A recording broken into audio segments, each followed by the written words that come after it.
Well, the Prime Minister, Tony Abbott, has left Indonesia and is on his way to France for the D-Day commemorations after wrapping up talks with President Susilo Bambang Yudhoyono. The Prime Minister and the President say relations between the two countries are now back on track. Well, our reporter Dan Borsche is on Batam Island and joins me now. Dan, good morning again to you. These were productive talks and they needed to be. Nina, good morning. You're absolutely right. They've been described as a great step forward between the two countries. In fact, President Susilo Bambang Yudhoyono described them as constructive, while Prime Minister Tony Abbott says that the relationship between the two countries will go from strength to strength, and it really needs to after we saw a breakdown of diplomatic ties late last year when it emerged that Australia had tapped the phone of President Susilo Bambang Yudhoyono, his wife and senior members of his team. Further exacerbating that was Australia's controversial asylum seeker policy, which a part of that was turning the boats back around into Indonesia.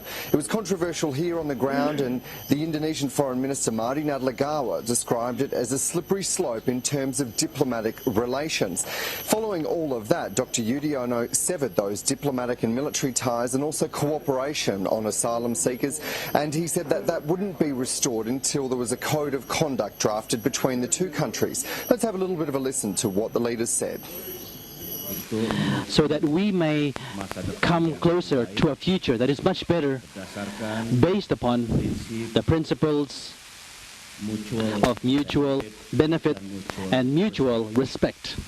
This is a very important relationship to Australia. Indonesia is a significant trading partner.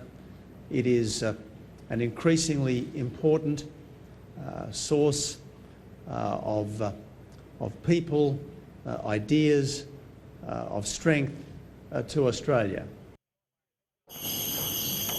Nina, that code of conduct should be finished within the coming weeks and months. This has been an important meeting as it's also 5 weeks out from the President stepping down at the next presidential election. So it remains to be seen if his successor has the same sort of view on Australia that Dr. Yudhoyono has held.